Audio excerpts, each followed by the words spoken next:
ನಮಸ್ಕಾರ ಸ್ನೇಹಿತರೆ. ಇಂದು ನಾವು ಹೇಳಲಿರುವ ಕತೆ ಮಕರ ಸಂಕ್ರಾಂತಿಯ ಹಿಂದಿರುವ ಅದ್ಭುತವಾದ ಪೌರಾಣಿಕ ರಹಸ್ಯದ ಕತೆ. ಈ ಕಥೆಯನ್ನು ಸಂಪೂರ್ಣವಾಗಿ ಕೇಳಿದರೆ ಶನಿ ದೋಷ ಶಮನವಾಗುತ್ತದೆ ಎಂಬ ನಂಬಿಕೆಯೂ ಇದೆ. ಸಂಕ್ರಾಂತಿಯ ದಿನ ಸೂರ್ಯ ಹಾಗೂ ಶನಿಗೆ ಎಳ್ಳು ಅರ್ಪಿಸುವುದರ ಹಿಂದಿದೆ ಒಂದು ಕತೆ. ಈ ಕಥೆಯನ್ನು ಓದುವುದರಿಂದ ಶನಿ ದೋಷ ಪರಿಹಾರವಾಗುತ್ತದೆ. ಮಕರ ಸಂಕ್ರಾಂತಿಯ ದಿನ ಸೂರ್ಯ ದೇವರು ಧನಸ್ಸು ರಾಶಿಯಿಂದ ಹೊರಟು ಮಕರ ರಾಶಿ ಪ್ರವೇಶಿಸುತ್ತಾನೆ. ಈ ಗ್ರಹ ಚಲನೆ ಬದಲಾವಣೆಯನ್ನು ಮಕರ ಸಂಕ್ರಾಂತಿ ಎಂದು ಕರೆಯಲಾಗುತ್ತದೆ. ಮಕರ ರಾಶಿಯ ಅಧಿಪತಿ ಶನಿದೇವ. ಸೂರ್ಯನಿಗೂ ಪುತ್ರನಾದ ಶನಿದೇವನಿಗೂ ದ್ವೇಷವಿದೆ.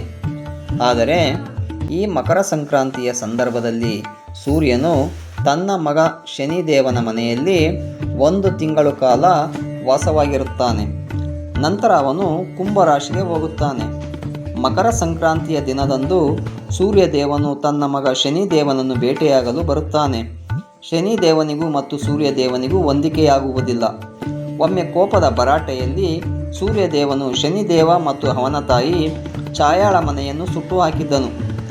ಆದಾಗ್ಯೂ ನಂತರ ಸೂರ್ಯದೇವನು ಶನಿದೇವನಿಗೆ ಮಕರ ಸಂಕ್ರಾಂತಿಗೆ ಸಂಬಂಧಿಸಿದ ವರವನ್ನು ನೀಡಿದರು. ಈ ದಂತಕಥೆಯ ಪ್ರಕಾರ ಶನಿದೇವನ ಬಣ್ಣ ಕಪ್ಪು. ಇದರಿಂದಾಗಿ ಆತನ ತಂದೆ ಸೂರ್ಯದೇವನಿಗೆ ಶನಿ ಎಂದರೆ ಇಷ್ಟವಿಲ್ಲ. ಹೀಗಾಗಿ ಸೂರ್ಯದೇವ ಶನಿಯನ್ನು ತಾಯಿ ಛಾಯಾಳಿಂದ ಬೇರ್ಪಡಿಸಿದ್ದ. ಇದರಿಂದ ದುಃಖಿತಳಾದ ಛಾಯಾ ಸೂರ್ಯದೇವನಿಗೆ ಕುಷ್ಠರೋಗ ಬರುವಂತೆ ಶಾಪ ನೀಡಿದಳು. ಸೂರ್ಯದೇವ ಕುಷ್ಠರೋಗ ಪೀಡಿತನಾದ. ಆಗ ಸೂರ್ಯದೇವನ 2ನೇ ಹೆಂಡತಿಯ ಮಗ ಯಮರಾಜನು ತನ್ನ ಕಠೋರ ತಪಸ್ಸಿನಿಂದ ತನ್ನ ತಂದೆ ಸೂರ್ಯದೇವನನ್ನು ಗುಣಪಡಿಸಿದನು. ಕುಷ್ಠರೋಗವನ್ನು ತೊಡೆದು ಹಾಕಿದ ನಂತರ ಸೂರ್ಯದೇವನು ಕೋಪಗೊಂಡು ಶನಿದೇವ ಮತ್ತು ಛಾಯಾಳ ಮನೆಯಾದ ಕುಂಭವನ್ನು ಸುಟ್ಟು ಹಾಕಿದನು. ಇದರಿಂದ ಛಾಯಾ ಮತ್ತು ಶನಿದೇವ ತುಂಬ ದುಃಖಿತರಾದರು. ಮತ್ತೊಂದೆಡೆ ಯಮರಾಜ ಸೂರ್ಯದೇವನಿಗೆ ಛಾಯಾ ಮತ್ತು ಶನಿದೇವ ಜೊತೆ ಈ ರೀತಿ ವರ್ತಿಸಬೇಡಿ ಎಂದು ಸಲಹೆ ನೀಡಿದನು. ಸೂರ್ಯದೇವನ ಕೋಪ ಶಾಂತವಾದಾಗ ಅವನು ಒಂದು ದಿನ ಮಗ ಶನಿದೇವ ಮತ್ತು ಹೆಂಡತಿ ಛಾಯಾ ಅವರ ಮನೆಗೆ ಹೋದನು. ಶನಿಯ ಮನೆಯಲ್ಲಿ ಏನೂ ಉಳಿದಿರಲಿಲ್ಲ ಎಂಬುದನ್ನು ಸೂರ್ಯ ನೋಡಿದನು. ಎಲ್ಲವೂ ಸುಟ್ಟು ಬೂದಿಯಾಗಿತ್ತು. ಶನಿದೇವನ ಮನೆಯಲ್ಲಿ ಕಪ್ಪು ಎಳ್ಳು ಮಾತ್ರ ಉಳಿದಿತ್ತು. ಆ ಕಪ್ಪು ಎಳ್ಳಿನೊಂದಿಗೆ ಶನಿದೇವ ತಂದೆ ಸೂರ್ಯದೇವನನ್ನು ಸ್ವಾಗತಿಸಿದನು. ಇದನ್ನು ಕಂಡು ಸಂತಸಗೊಂಡ ಸೂರ್ಯದೇವ ಶನಿಗೆ ಮಕರ ರಾಶಿ ಎಂಬ 2ನೇ ಮನೆಯನ್ನು ಕೊಟ್ಟ.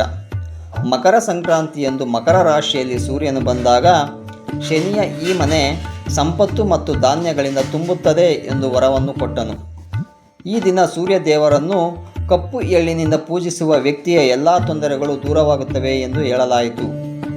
ಮಕರ ಸಂಕ್ರಾಂತಿಯಂದು ಸೂರ್ಯದೇವನು ಮಕರ ರಾಶಿಯಲ್ಲಿ ಶನಿದೇವನ ಮನೆಗೆ ಪ್ರವೇಶಿಸಿದಾಗ ಅವನ ಇಡೀ ಮನೆ ಸಂಪತ್ತು ಮತ್ತು ಧಾನ್ಯಗಳಿಂದ ತುಂಬಿತ್ತು. ಇದರಿಂದಾಗಿ ಪ್ರತಿ ವರ್ಷ ಮಕರ ಸಂಕ್ರಾಂತಿಯಂದು ಸೂರ್ಯನಿಗೆ ಕಪ್ಪು ಎಳ್ಳು ಮತ್ತು ಎಳ್ಳುಂಡೆಗಳನ್ನು ದಾನ ಮಾಡಲಾಗುತ್ತದೆ. ಸೂರ್ಯ ಮತ್ತು ಶನಿದೇವ ಕಪ್ಪು ಎಳ್ಳಿನಿಂದ ಪೂಜಿಸುವುದರಲ್ಲಿ ಸಂತೋಷ ಪಡುತ್ತಾರೆ. ಈ ಪವಿತ್ರ ಕಥೆಯನ್ನು ಮನಪೂರ್ವಕವಾಗಿ ಕೇಳಿ ಮಕರ ಸಂಕ್ರಾಂತಿಯಂದು ಕಪ್ಪು ಎಳ್ಳಿನಿಂದ ಸೂರ್ಯನನ್ನು ಪೂಜಿಸಿ.